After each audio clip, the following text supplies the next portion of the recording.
Você está no Conexão Kids, o programa que leva super informações para vocês, pais de seus kids. E hoje nós vamos conversar com a pediatra Lívia Genari.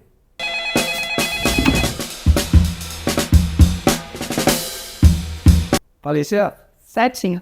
Tudo bem, Lívia? Tudo bem. Então, nós temos um assunto para abordar com você que é sobre autismo, TEA, não é isso? Exato. O que quer dizer TEA? Transtorno do espectro do autismo. Muito bem. Eu, na minha época de criança, a gente nunca ouviu falar disso. E deviam ter muitos autistas e acho que as pessoas não sabiam. Chamavam de outra coisa. Chamavam de quê? Às vezes de tímido, esquisito, aqueles níveis mais graves, às vezes eram chamados de atrasados, paralisia cerebral. A gente colocava rótulos diferentes, mas era autismo. Meu Deus, sempre me chamaram de esquisito. Bom, vamos seguir. É o seguinte, sabe? Quais são os principais sintomas, né, que a gente observa nas crianças pequenas e nos bebês que chamam a atenção para saber se ela é ou não autista? Charles, a principal é as dificuldades de comunicação. Então, quando você pensa nisso, você vai lembrar de um bebê que tem dificuldade de manter o contato visual com a sua mãe.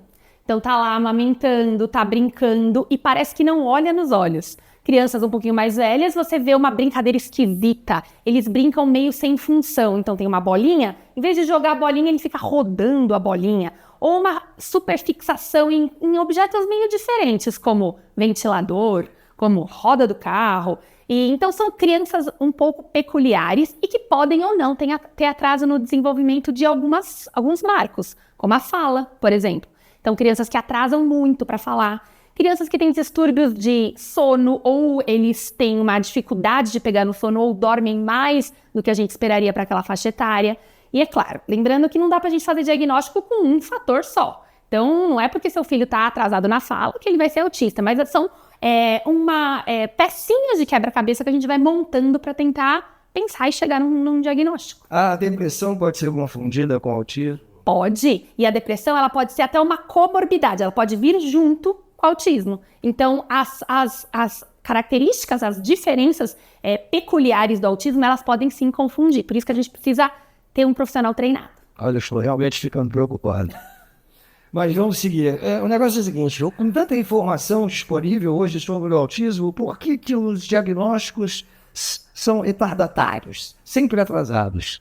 Isso é muito peculiar, porque a gente está falando tanto disso que parece que agora virou, eu já ouvi muito isso, virou moda. Então, onde você vê, estamos falando de autismo. E mesmo assim, as crianças estão tendo diagnóstico com 5, 6, 7 anos, quando o recomendado é um diagnóstico com 2 no máximo. Então, o que está acontecendo? O que está acontecendo é que os profissionais estão mal treinados. Então, mesmo na faculdade, os profissionais médicos não têm uma formação em reconhecer precocemente esses sintomas. Nem os pediatras, que são aquele médico que segue desde o comecinho, eles não estão preparados para identificar precocemente. E pior, muitas vezes os pais estão trazendo as demandas, olha, estou achando que meu filho está atrasado nisso, meu filho é diferente nisso. E o próprio pediatra, em vez de encaminhar, investigar, tranquiliza os pais. Não, isso é assim mesmo. E o tempo vai passando e a gente vai perdendo a oportunidade de ajudar aquele cérebro, aquela criança. Entendi. Mas assim, nos primeiros passos, as coisas que acontecem, o que a família deve fazer? Então, primeira coisa identificou que tem coisa diferente? Porque os pais... Desculpa. Imagina. Que coisas diferentes poderiam ser? Por exemplo, você está brincando com seu filho e você nota que ele, em vez de brincar de... Vamos lembrar da bola de novo. Brincar de bola como uma criança de, 2 anos brincaria. Então joga a bola pro pai, o pai pega a bola. Essa criança brinca de maneira muito peculiar. Estou falando do bebê. Do bebê pequenininho, sim. Então, um bebê pequenininho, ele primeiro tem uma dificuldade de começar a imitar os pais. Então, se você for pensar num bebê de 6, 7, 8 meses, você olha para ele e você sorri para ele e ele responde imitando você. Então, ele sorri para você. Você ensina ele a bater palminha e ele imita você batendo palminha. Então, são bebês com 8, 9, 10 meses que parece que vivem no mundo deles. Eles não têm muita vontade de interagir com seu pai, com seu avô, com seus amiguinhos. Eles são bebês meio quietinhos demais. Eles não demandam tanto. Então, se você tem um filho lá de 8, 9, 10 meses que não está interagindo, que não tem trocas, que não reconhece o próprio nome, fica aí a pulguinha atrás da orelha. Pode começar a olhar isso com mais cuidado. Você está falando, então, em comportamento. Comportamento. Ok, mas existe alguma coisa relativa a, por exemplo, cabeça grande? A criança tem uma cabeça grande, maior do que o corpo quando é bebê, e isso pode ser sinal de autismo? Não, essa que é a questão. Não tem nada físico. Então, não tem um aumento do perímetro cefálico, não tem uma característica física, como, por exemplo, uma síndrome de Down. A gente sabe que tem características físicas para a gente identificar. O autismo, não. Nada físico. E não tem exame. Então, não adianta você fazer uma ressonância para diagnosticar autismo. O diagnóstico é feito exclusivamente pela consulta e por testes que a gente pode aplicar também. Ok, mas assim, uma criança autista, ela, por ser autista, ela pode desenvolver alguma outra patologia? Sim, para a gente falar que é autismo, um dos critérios de diagnóstico é a gente excluir coisas físicas. Então, para falar que uma criança é autista, ela não pode ter outro tipo de síndrome, senão não é o autismo, é a síndrome. Então, o autismo, ele só fecha o diagnóstico quando a gente tem certeza que não é outra coisa, que é ele. Entendi. Eu conheço uma família que tem uma criança autista e que ela escuta vozes. E ela não escutava vozes um tempo atrás, mas de um tempo depois ela começou a escutar vozes e começou a ficar apavorada. Por que isso acontece? Já é outra doença? Exatamente. Isso provavelmente é uma comorbidade. É uma outra coisa que veio junto.